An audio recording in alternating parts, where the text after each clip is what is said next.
tournament. We've been talking about these guys, but alongside the likes of a T2K, along the likes of Zeus Esports as well. Scarlet Gaming comes to mind, and PN Crew showing. Oh, Deadeye's guys. Another team, another team. I love watching these two teams go at each other. It's so much fun, and it's so 50-50 as well. But right now, they seem to have kind of ignored, if you take a look at the map, they seem to have kind of ignored the fact that still another player alive in the vicinity, and they need to be wary of that final member. However, then again, it's all about your map awareness as well, like you just mentioned. The last member, of course, Monkey, he'll have a lot of swimming to do if he wants to come up from the left or from the right. So again, it's going to be a bit problematic. They can kind of forget about him for a couple of minutes or so. But now, again, since the circle is going to be imploding in on itself sooner than later, Paradise Resort kind of seems like it's going to be the epicenter of the action soon. And INES are going to be in prime position to basically get that little bit of those compounds right at the edge, but they should push in a bit further, especially if you see Paradise Resort right on the right of that, of the T of Resort. You see the little compound with the three-way intersection? That is where they need to hold down and basically hold down the fort and wait for people to come towards them. Because, again, INES is one of the crowd favorites, and it's not like they shy away from a gunfight. It's just that the rotations this time, they know lost on the line. That's why they've kind of made a few mistakes here and there, especially the first game in Sandhawk. They are trying to go for those guaranteed, maybe 10 points from getting a top 3 placing at the very minimum. And we have another AUG. Not one, but two. Two AUGs. Oh, no, actually, one of them has an AUG and the other has an AWM, although it is Sandhawk, not the best map for that particular sniper rifle. But hey, then again, want to see some no-scopes coming on in. Taking a look at the map, though, we have high voltage still towards Hathin, but they will be crossing onto the bridge. The problem is PN Crew are very, very close by, and that circle, the western side of that play zone, it's a kaleidoscope of colors. A number of teams are going to be waiting for high voltage as they arrive. A number of teams indeed, and still, PN Crew, they are still in a good position. Half of their compound is going to be in the circle, so they don't really have to move in yet. But see, everything has pros and cons, right? The fact that they might leave it late, and if the circle does shift far away from them, then teams like R3D, teams like 1952, they could be in prime position to basically thwart their movement coming in. That is something of a gamble that one has to take while playing maps like this. But of course, the circle is going to shift in a little bit more. And as I said earlier, Paradise Resort, well, it's not going to be a place you want to visit right now with all those bodies, and the pool is pretty much going to be red. Yeah, it's not exactly going to be Paradise City where the grass is green and the girls are pretty. Monkey's still sticking around in the water. He hasn't budged yet. He's enjoying the scenery. Very uncharacteristic of monkeys, though. True. I wonder how good monkeys are at swimming. Oh, they're good. Are they? Oh, yeah. I know they're good at swinging. Anyway, Deadeye's guy, Icy, from Zeus, will fall to his knees. And we do have only 2 members remaining from Zeus, if I'm not very much mistaken here. So, in that initial skirmish, they did lose a number of their players alongside Venom Legends as well. So down to 2 members. Deadeye's guys in a pretty comfortable spot at the moment as well, as a few more bullets will ring on out. The res has come on in. Oh, the nade! Ooh, that got very close for Shifu, sir. It's all that training that just came in right now. His reflexes are just amazing. I mean, that's what Kung Fu does. It just sets you up for life. It's those reactions that you obviously expect from someone like Shifu Sir. But yeah, Deadeye's guys are finding themselves in a bit of a pickle, and looks like Hungry Box is still hungry for more play. Yeah, Icy's just getting, well, just bullied at the moment, and they all must be tired at this point of just rezzing him. It's like, bro, can you stop falling to your knees? They've got a couple of kills though. Again, Zeus Esports are a team who are pretty much at this point guaranteed to make it to the Super Weekend. So for them, it's just playing for those points, just having a little bit of fun, making a statement as to the fact that they are. I guess I can say that they are the most aggressive team on all the 20 teams playing this week. A quick thing I'd like to point out is the fact that Deadeye's guys are putting on the pressure on Zeus. They've got to be quick about their movement, because from behind, if you remember, High Voltage, which was still on the other island, the northwestern island, they are going to be moving in, and I like the decision. They are moving to higher grounds, to greener pastures, and they do kind of have their backs, not against the wall, but a few rocks right at the tippity top. And now Icy and Zeol are taking a few shots, but again, they got to remember someone could be coming in from the right.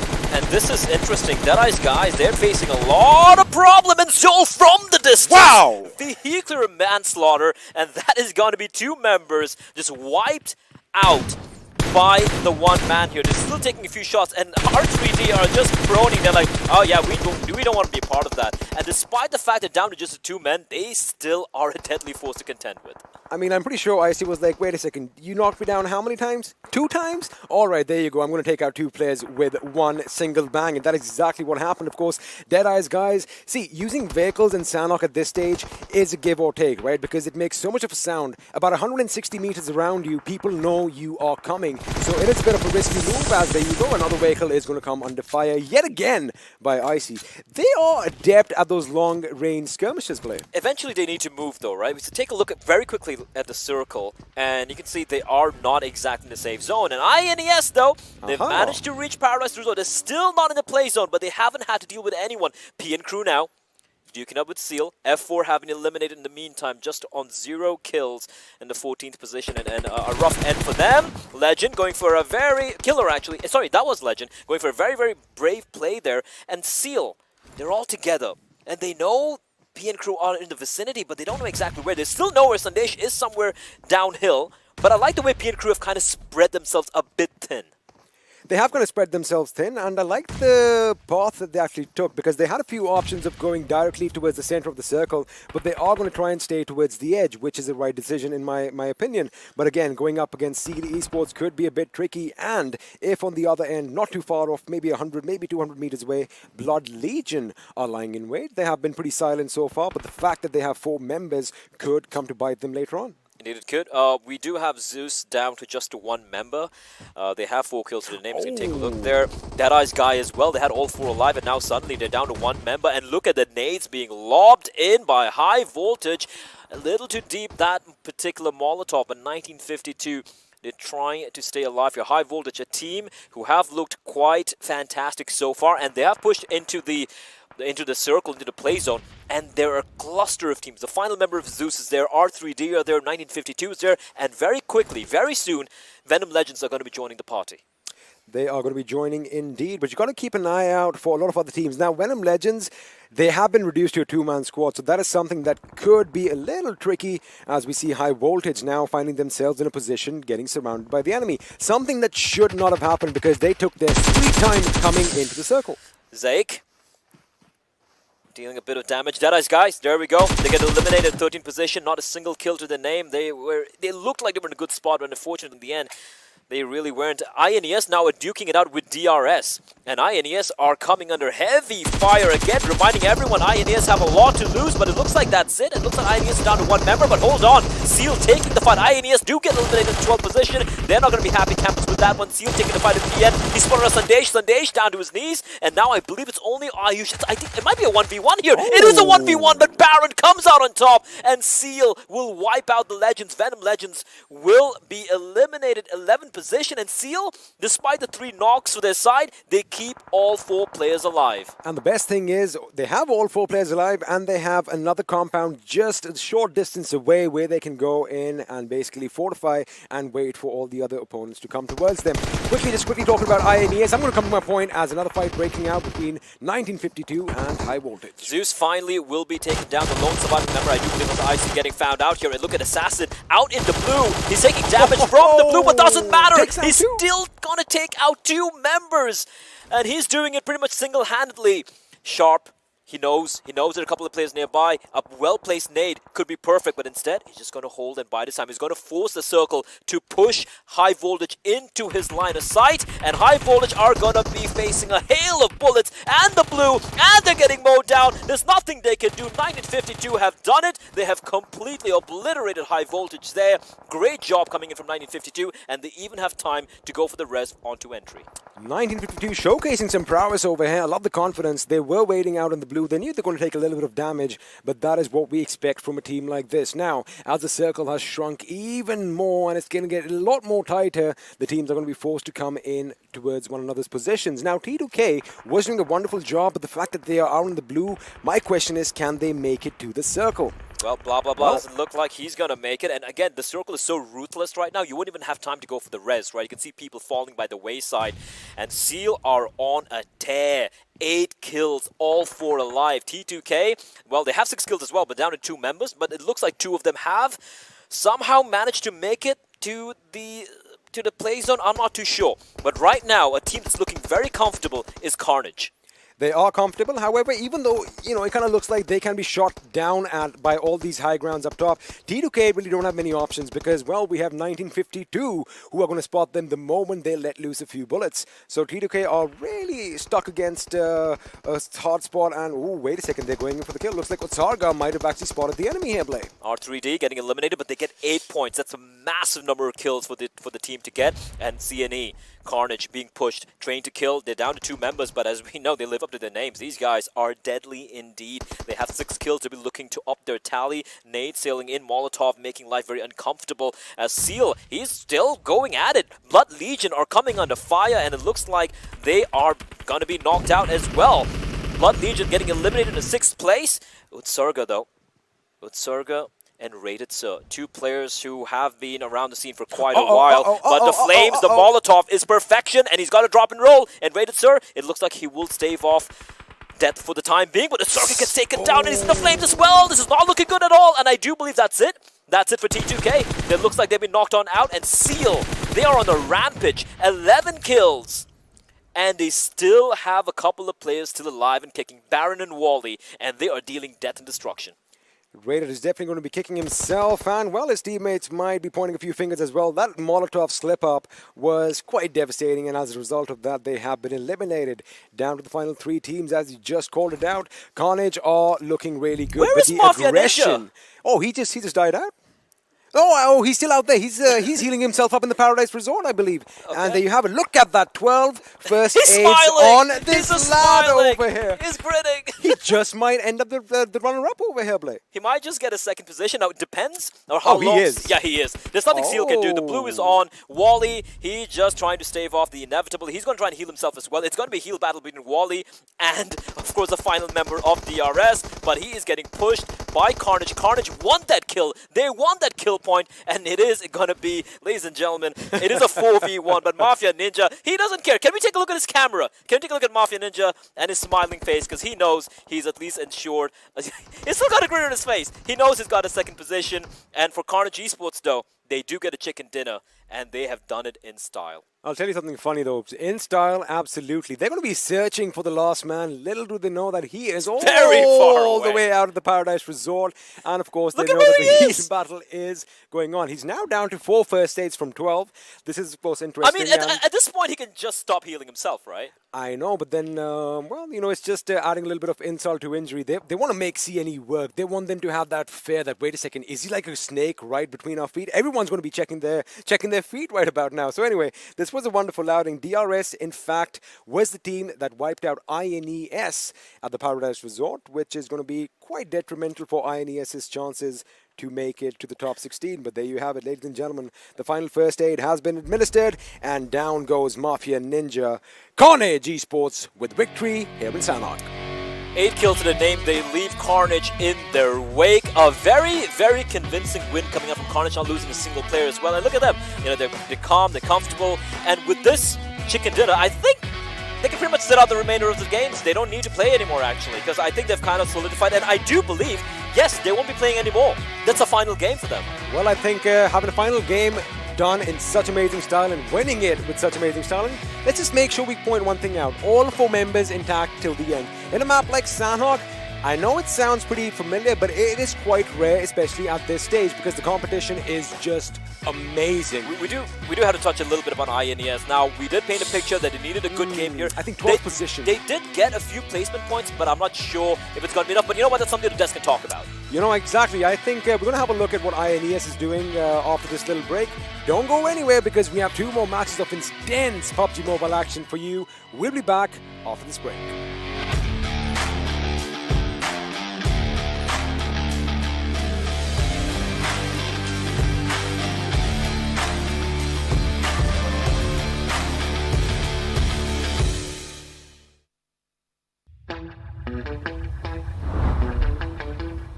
Are you keeping it real?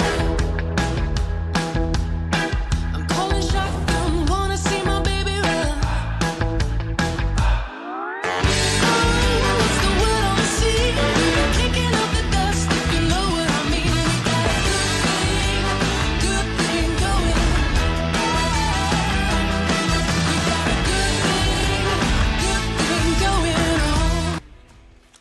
Hello and welcome back once again to PUBG Mobile Pro League South Asia Season 3. We just got completed with another game on Sandhawk, and that was just obliteration coming in from Carnage. And that again, as Casters just mentioned, was their final game. But alongside all of this, of course, I do want to take the opportunity to thank Oppo F19 Pro for making it all happen. It is a humongous turn of events. With that, whoop up your fun and move on to the analysts. Dudes, I hope you guys enjoyed this game. Well, definitely. The Carnage Esports squad definitely brought the carnage in this matchup, but it was the lads of Seal Esports who actually were the biggest threat in this game. And, well, Wally and Baron, the last two players surviving, Wally having the MVP in this match, 3 kills, but 817 damage being brought to the table.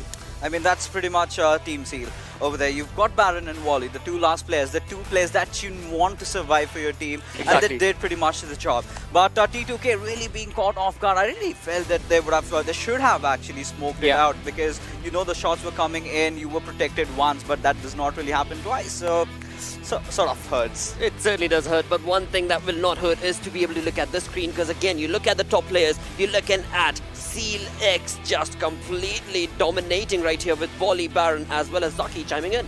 Yeah, definitely a mind-blowing performance from these lads, as we can see 3 players in the list of top players, and then followed by, well, Assassin, because why not? He's always going to be there. Yeah. He certainly will be. You know, right now I love the push that you know, Team Seal did on towards the players of P and Crew, and Zaki was certainly that MVP player that you needed. You know, those 3 knocks, that was very instrumental for his squad over there. Had he not taken those, I think that fight could have gone the other way around. Exactly, because again, anything could have gone either ways, but eventually the way they capitalized on that was perfect, to have that sort of composed attitude as you get into those intense actions. It is so very credible, of course. With that, let's also move on and have a look at another wonderful turn, and that is going to be nothing but the carnage that was brought in with 23 points. Has to be. Look at that. But, you know, Carnage ending things on a good note.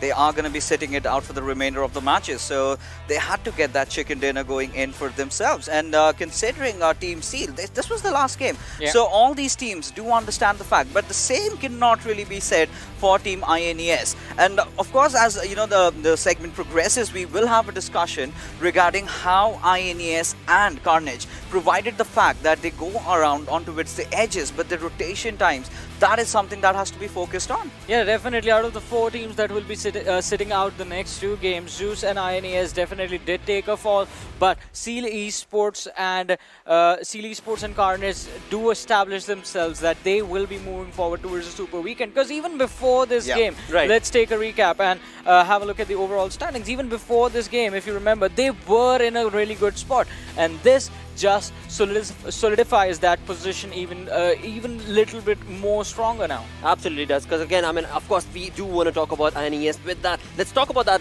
rotation itself that was coming in. Of course, we saw them always, every single time. INES does bring in that wonderful late rotation, but this time around, they were caught off guard. But 1952, though, this time was on point. You know, yeah, certainly 1952, 100% the way they approached that. But you know, talking about INES, their late rotation has been their factor, right? And it has not been working out. Just apart from that one game, every single time you're late rotating in Sanhok does not help. But at the same time, look at Carnage. You know, they dropped off at Bantai, which is way down below in the south, and that they had to make a straight rotation up north. With so many teams, the likes of Blood Legion also being there, they could not really even stop them at their paths. So what really is you know, the crux, that the game-changing factor is the timing. You need to know when to rotate and how. Every single time, if you try to take the same route, you are certainly going to be punished. And Team Carnage, you know, rotating from Bantai, went on, and they just waited in that one compound. And the circle certainly did favor them,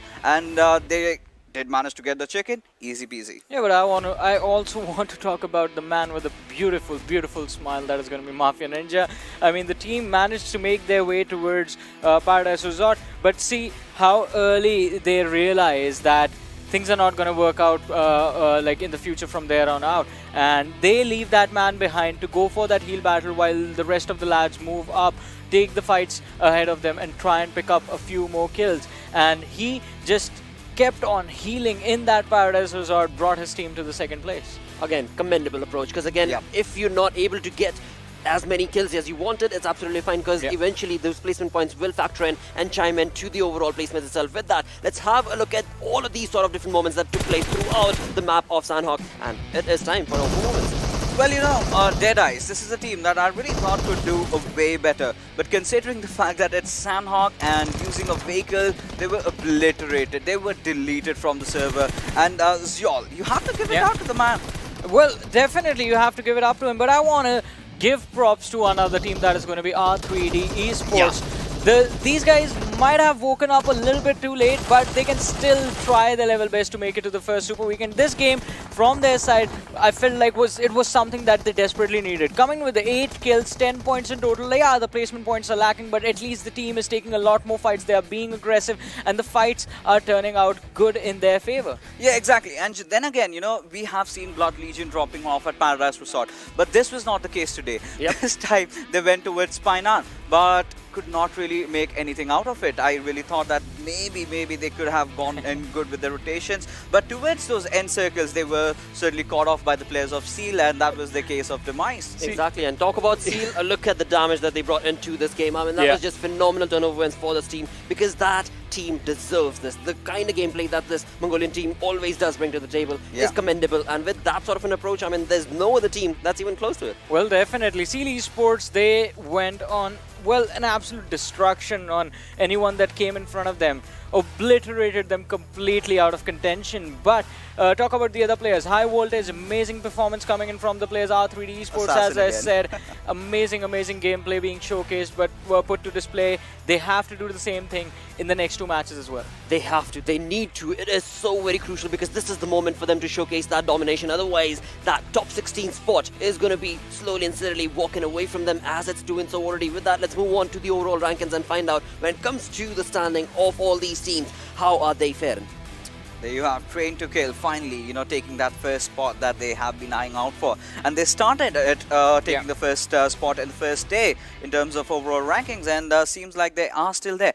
Considering the fact they still have 2 matches to go, I think they are going to retain it. But look at this. We were almost about to count them out, but the lads, they show up. DRS Gaming climbing up 8 positions, bringing themselves inside the top 10 with 40 points to their name already. And well, you know what they say, once you hit rock bottom, the only way to go is up.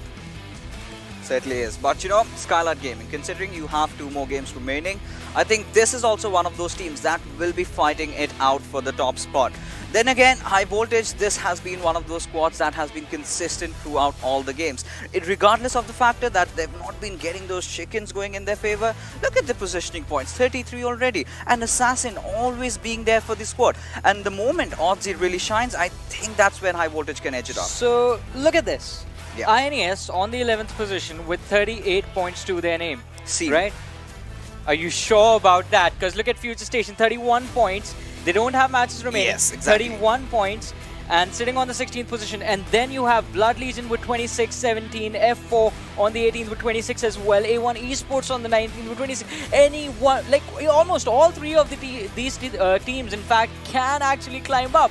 And if that happens, and INES, since they don't have matches remaining, they could fall down really hard. I mean, at this point, even if C9 manages to secure a chicken, they are going into the Super Weekend. And that's the case with every single team over here. But Future Station, Blood Legion, F4, these are those names you certainly are not accustomed to see them in those bottom phases. So I really want them to, pick the pace up, wake up from the slumber, get a chicken. If not that, go for a high kill fragment game, because if not now, then you are you're ruled out. Exactly, then when? What is the opportunity that's going to arise? Because again, this is League Play Day 2 already. I mean, these are the only few moments that these players are left with. If they're not able to capitalize on this situation on such intensity, then of course it is going to fizzle out from them, and of course only top 16 move on into that Super Weekend, and that's going to be the most crucial thing. Now, another thing that Sandhawk damage graph showcased was there were so many teams from F4 to Venom not even getting 1 kill. Now Yeah. that is something that needs to be capitalized on that much more. Of course, Sandhawk being the map where aggression needs to be dominated, left, right and center, was not being witnessed. Exactly. I mean, then again, you have to bring in the stats of Seal. They've Yeah. got 96 damage, and it's Sanhok. At Yep. the end of the day, you do not really see that much numbers going out. Had it been Erangel or some different map out there, I think we could have gone over at maybe 2.5k above. Well, if you're going to talk about damage, we do have the overall leaders by damage in front of us. And, well, we see the players of Team Zeus definitely putting up the numbers on the board. Icy and Zeol leading the charge over there. But look at Assassin. 26, like 2,626 damage by that individual with 19 kills for himself. Yeah, he has certainly done that. And Zeus, this is a team that is here to make a statement, right? Yeah. That is the kind of a mentality that they had gotten instilled inside of them when they came into the game today. So right from the very start, we did see them, starting off with a chicken dinner, and they are sort of continuing that kind of a momentum, but that's where they've taken that fall. They're sitting it out, and we'll have to see as the game progresses who wins this one. Exactly, because I mean, we know now that a few of these teams have already played their game, and a few more teams are not going to be chiming in, as few of them will sit back in the lobby. Let's have a look at the schedule indeed, where of course we move on down towards the map of Erangel this time around once again. And talking about that, we've got Group A that is going to have to take a back seat from this game. Well, so Carnage, INES, Seal, Esports and Zeus Esports are going to be the 4 teams that won't be playing. Rest, Group B, C, D and E will be playing the next 2 games. And as we said, I mean, Carnage, Seal and Zeus, they are pretty much secure since they are in, well, basically the top 5 of the standings right now. True. Apart from that, INES from this group is the only team that is in trouble. Right now, considering this is the last Erangel, this is it. This is the deal breaker over here, because you cannot leave your qualification points till the game of Sanhok, because anything can possibly happen over there. So if you really want to qualify, this is the game where you go in heavy, you go in big. Exactly, and again, you now have Group B that's going to be playing, right? From Group B, you can very well look on towards 7C Esports, Stalwart, Flex. Of course, alongside that, it's going to be Future Station that is, as of now, on that 16th spot. But again, they've got 2 games. They've got 2 games. So again, move on along and let's move on to the prediction itself. You guys know it is time for you guys to pick that one team. Fixes, what do you think this time around, mate? Well, this time I want to go with Future Station. All right. Well, that's a good choice, I would say. I'm going to join Fixes because I would love to see the team actually play the same way they did the last season. And it was an incredible performance back then, but they need to be the same players again. Exactly. I mean, of course, till now, the games that we've seen, they have been able to get themselves in a really good rotation, in a really good spot. But eventually, when it comes to those fights, when it comes to the final casualties, it's them that they end up taking that fight against. But eventually, again, it's absolutely fair and square. It is time to move on along with this game of Erangel. Let's go on to our casters, who this time around are going to be XP, joined in with Necro. Thank you so much, Blotter. And of course, with me is a new face, a new, fresh up, young guy up and coming. And it's going to be a pleasure working with you, Necro. And how are you feeling right now? I'm actually feeling pretty thrilled, not gonna lie. Kind of nervous, but still, we got this. Nerves are always going to be part and parcel of the game, and of course, it's going to be a good time. But of course, Erangel is going to be what's coming up on our screens next. And you've seen the teams kind of play today. They have kind of fought it out. A couple of teams, of course, have already played their share of the games. Now, INES, we were talking about them earlier. Yeah. Done with all 8 games, 38 points. Is it enough? Well, I mean, it really depends on how these bottom teams perform. Of course, taking a look at F4, they are still on the bottom lines there.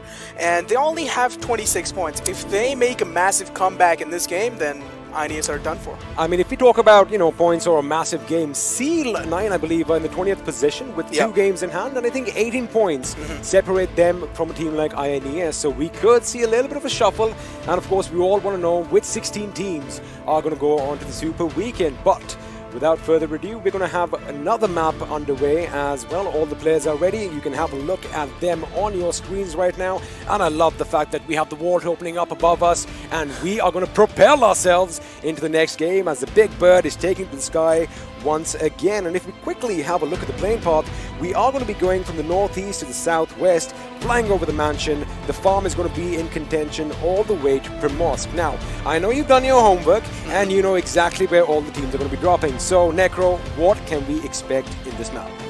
Well, I mean, I really feel like we might expect a little bit of early clash, but again, it depends on the zone, where the zone is going to be panning out.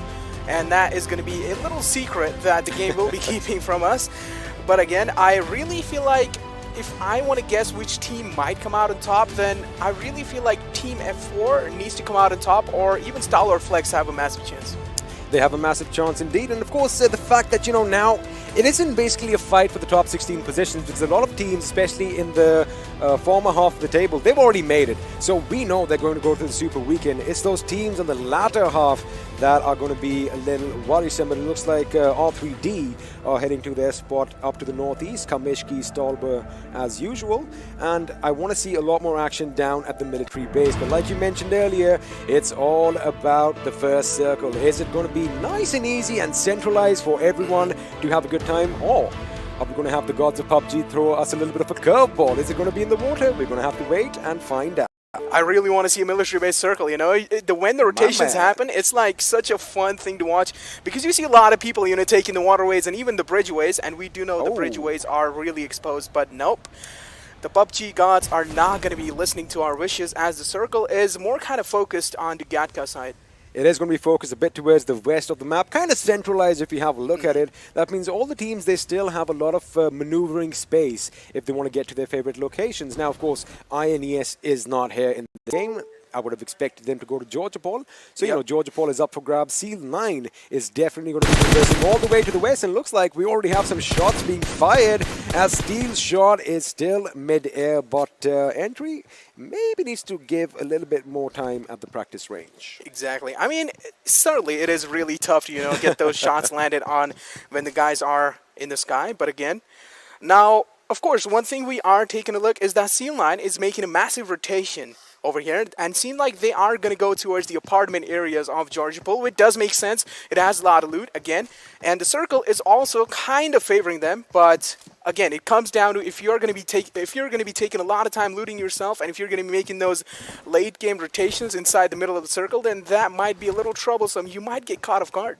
You could get caught off guard, and something that we have kind of seen happening today is, I get it, you know, so there's two types of teams. One that will always give the play zone the preference, right? I mean, as soon as it shifts, some teams just book it, and they are already in the new destinations. Some teams like to play just a little bit safe, so they want to make sure that they stay out in the blue and come in from behind and surprise the enemies. Now, again, it all depends on where the circle is going to go, so all the teams are going to be comfortable is the word I would rather say of where they are right now. I'm not going to expect too many early clashes this time around, except maybe something might happen down south around Primorsk and Ferry Pair. Of course, Primorsk is going to be under control of Venom Legends, and well, Ferry Pair has 1952 calling it home. Exactly, and even on the Milta area, you know, there's TDK and Blood Legions. They have contested that area. We might see a little bit of fight going down early off, but only if Blood Legion is interested. I mean, TDK is, of course, one of those teams who actually hold down their ground. They don't really back off, but Blood Legion, again, being one of those who